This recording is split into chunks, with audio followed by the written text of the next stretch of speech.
কি problem? Touch problem. আমরা সর্বপ্রথম ক্লাসের ভিতরে এই টপিকটা আগে জানবো যে টাচ মানে যদি কখনো প্রবলেম হয় বা কাজ না করে সেক্ষেত্রে কিভাবে স্টেপ বাই স্টেপে চেক করতে হয় এবং কিভাবে এটার সমাধান করতে হয়। তাহলে আমরা একটু প্র্যাকটিক্যালে দেখি নাকি এটা টাচে কাজ করতেছে না। আমরা একটু প্র্যাকটিক্যালে দেখি এটা কি প্রবলেম কিভাবে সমাধান করা যায়। মডেল কত? 6s plus. এটা আমরা কাজ করব সম্পূর্ণ বর্ণীয় স্কিমেটিকের সাহায্যে। আমরা চলে যাব মোবাইল ফোন সলিউশন, সেখান থেকে আমরা যাব আইফোনের ভিতরে। আইফোন আমাদের মডেলটা হচ্ছে আইফোন 6s প্লাস। তাহলে আমরা এখানে যাওয়ার পরে আমরা যদি এখানে দেখি যে হার্ডওয়্যার সলিউশন বলতে একটা অপশন আছে নাকি। আপনাকে একটা জিনিস বলে নিই, সেটা আমি এটার 3টা ডিসপ্লে চেক করছি, খুলা চেক করছি, কিন্তু সেম প্রবলেম থাকে। তো সেক্ষেত্রে আমি এখানে হার্ডওয়্যার সলিউশনে ঢোকার পরে এখানে দেখেন টাচ স্ক্রিন বলতে একটা অপশন আছে, এই কানেক্টরের ছবি দিছে। আমি এই কানেক্টরের ক্ষেত্রে সে যে জায়গায় চেক দিতে বলছে আমি সেই জায়গায় চেক দিব, কিন্তু আমরা সর্বপ্রথম চেক দিব হচ্ছে জিআর ভ্যালু। কি চেক দিব? GR value. তো আমরা এখানে 1 নাম্বার লাইন থেকে শুরু করব। আচ্ছা, এখানে যে জিআর ভ্যালু থাকবে নাকি ওয়েল থাকবে বা কত থাকবে সেটা হচ্ছে আপনি জানতে চাইলে এখানে ডায়োডা একটা অপশন আছে। কি অপশন? ডায়োডার ঢোকার পরে এখানে দেখবেন কানেক্টর সানোয়া, এটা হচ্ছে কানেক্টর সানোয়াটা হচ্ছে মাল্টিমিটার একটা কোম্পানির নাম। তো আমি এখানে প্রবেশ করার পরে সে দেখেন এখানে সব কানেক্টরের ভ্যালু দিয়ে দিছে অভিজ্ঞতা থেকে যে এখানে প্রত্যেকটার ভিতরে কি থাকবে? একটা জিআর ভ্যালু থাকবে। তাহলে আমরা স্টেপ বাই স্টেপ চেক করি। আমরা এখান থেকে শুরু করি 1 নম্বরের থেকে। এখানে লেখা আছে 54, কিন্তু আমাদের জন্য এটা কি 1 নাম্বার। আমরা প্রথমে মাল্টিমিটারকে ডায়েট মোডে রাখবো। কি মোডে? আচ্ছা, আমরা এখানে প্রথমে কানেক্টরের 1 নাম্বার এবং 2 নাম্বার লাইনের জিআর ভ্যালু চেক দিব। আমরা 1 নাম্বার লাইনটা একটু জিআর ভ্যালু চেক দিয়ে দেখি এখানে কত জিআর ভ্যালু আছে। এখানে জিআর ভ্যালু আছে 454। কত? 454। দ্বিতীয় লাইনটা একটু দেখি 444। কত? 444 43 আছে নাকি?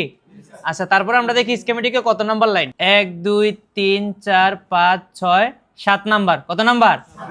7 নাম্বার, 9 নাম্বার, 11 নাম্বার এবং 12 নাম্বার। 7 9 11 এবং 12 নাম্বার। 1 2 3 4 5 6 7। দেখেন 7 নাম্বারে জিআর ভ্যালু আছে 456। 7 নাম্বারের না পরেরটা হচ্ছে 9 নাম্বার 447। তারপর হচ্ছে 11 নাম্বার। 11 নাম্বার হচ্ছে 457। এরপর হচ্ছে 12 নাম্বার। এখানে 12 নাম্বার হচ্ছে ওয়েল। 12 নাম্বারে কি ওয়েল, কিন্তু এখানে 12 নাম্বার একটা জিআর ভ্যালু থাকার কথা। ঠিক আছে, 12 নাম্বারে কিন্তু আমরা জিআর ভ্যালু পাই নাই। 11 12 নাম্বার এখানে একটা জিআর ভ্যালু থাকার কথা, কিন্তু এখানে জিআর ভ্যালু নাই। তাহলে সে লাস্ট আমাদেরকে পিছনে কোন জায়গায় দেখাইছে? এই জায়গায় দেখাইছে।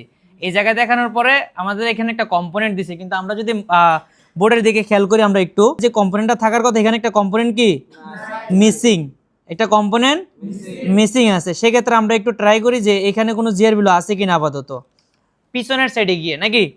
আচ্ছা, তাহলে আমরা এখানে একটু কম্পোনেন্টের মাথায় দেখি, কম্পোনেন্টের মাথায় জিআর ভ্যালু আছে।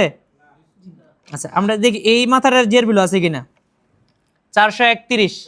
এখানে একটা জিআর ভ্যালু আছে 431। তার মানে এখান থেকে কম্পোনেন্টটা কোনো কারণে মিসিং হয়েছে, বিদায় এটা কি হয়েছে?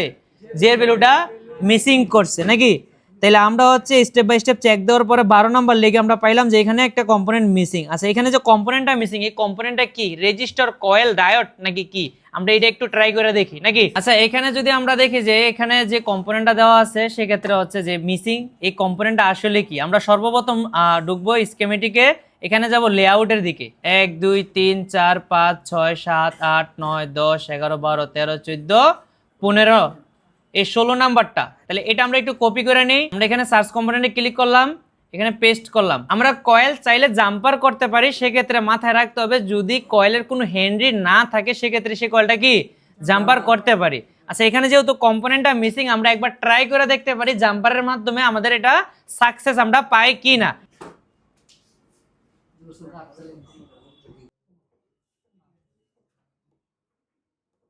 ইউভি গাম দিয়ে দিই যেন জাম্পারটা কখনো যে কোনো কারণে না ছুটতে পারে। হ্যাঁ, জিআর ভ্যালু বর্তমানে আছে 452 এবং 51। ঠিক আছে, জিআর ভ্যালু আসছে। তাহলে অন্তত যেহেতু জাম্পার করা শেষ সেহেতু আমরা এটাকে ডিসপ্লে ফিটিং দিয়ে দেখি যে আমাদের এটা কাজ হয়েছে কিনা।